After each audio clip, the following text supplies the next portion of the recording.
Before we get into the mac and cheese, these are just a few clips of my previous videos, and this is my upcoming video, so stay tuned.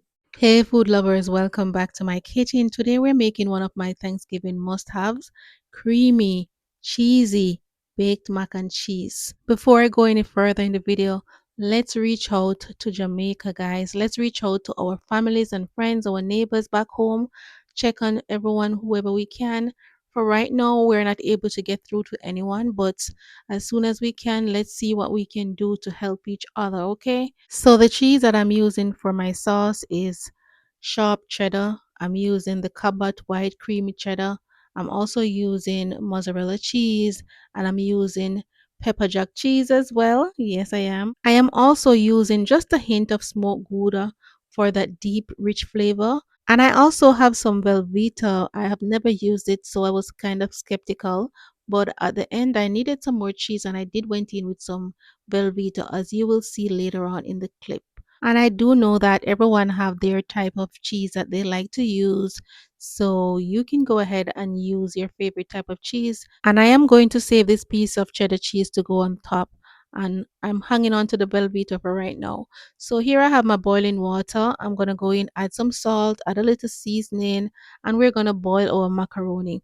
We don't want to boil it too much because it will continue to cook when it's baking. So you don't want to overcook them. All right. So just boil them for a little bit and then you're going to drain it. Once I pour the macaroni in the water, I continue to stir until it starts boiling because you don't want them to stick together. You want them to be separate when they're boiling. Okay.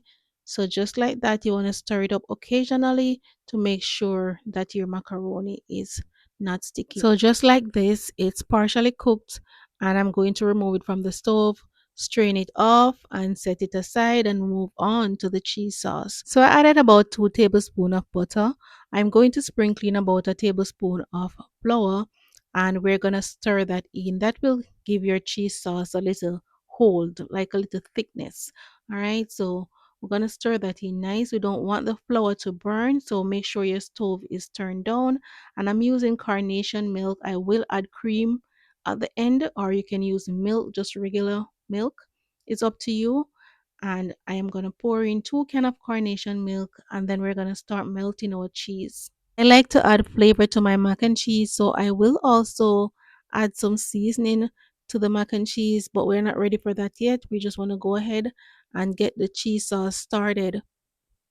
So just go ahead and gradually add in your cheese and let that melt right into the sauce. I also want to give a shout out to Janet Walters, SD, Dotsie, Tashika, and Kathy Chin for always commenting on my videos.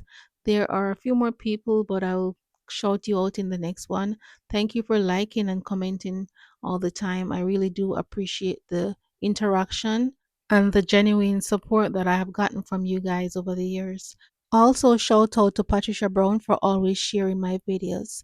All right, so now my sauce is getting nice and thick, and I'm also going in with some of that Velveeta cheese as well, and some more mozzarella and more cheddar. The cheesier, the better. All right, there's no such thing as too much cheese in your mac and cheese. So I added some of that liquid from the pasta water that will help to thicken the sauce as well as to give it a little hold. So now we're going to gradually add in our pasta. And I add in the pasta gradually. That way it is evenly proportioned. You can pour the sauce on the pasta in your baking container, but you have a chance of more pasta than cheese sauce that way. So I'd rather do it this way where I add in the pasta gradually. That way I can see how cheesy it is and how much sauce I have in comparison to the macaroni. All right. So that's just my way of doing it. Now I am going to go in as soon as I have in all my pasta. I'm going to go in and I'm going to season.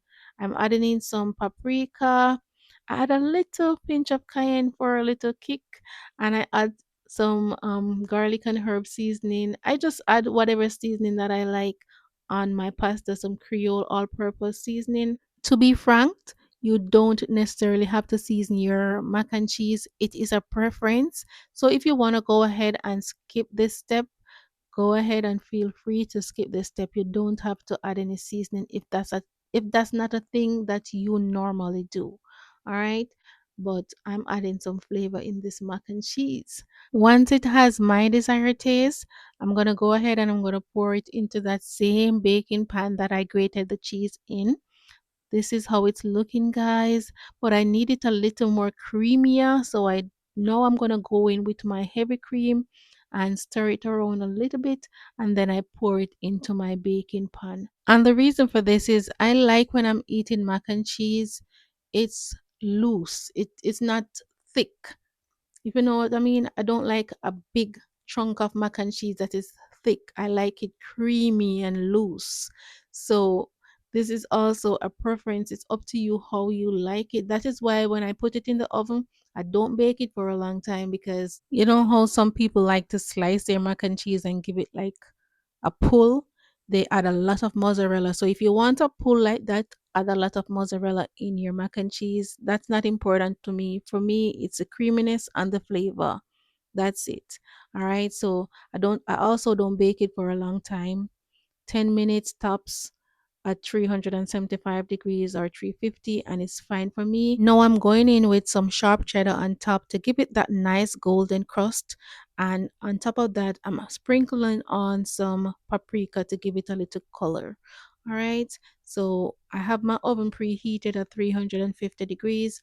I grease this parchment paper, and I grease it because I don't want it to lift the cheese off when I'm taking it off, and I'm gonna cover it. After 10 minutes, I remove the cover and I put the oven on broil just to give it that nice crunch on top. And you wanna watch it. Once you put the oven on broil, don't walk away. All right. So I made some fried chicken. We're gonna serve some mac and cheese, fried chicken, rice and peas. I also made some smothered pork chops as well, and I made some green peas. Like, I cook up a whole star in the kitchen, so stay tuned for those videos.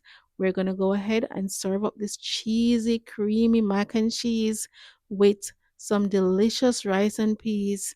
And this was just so, so good. This is my husband's plate with some smothered pork chops, some cornbread, some And southern style green peas. All right. Thank you all so much for watching. Stay tuned for the rest of the Thanksgiving series or Southern series, whichever one you want to call it. So, yeah, I have more videos coming up. So, stay tuned, hit that like button, share button, and don't forget to leave a comment.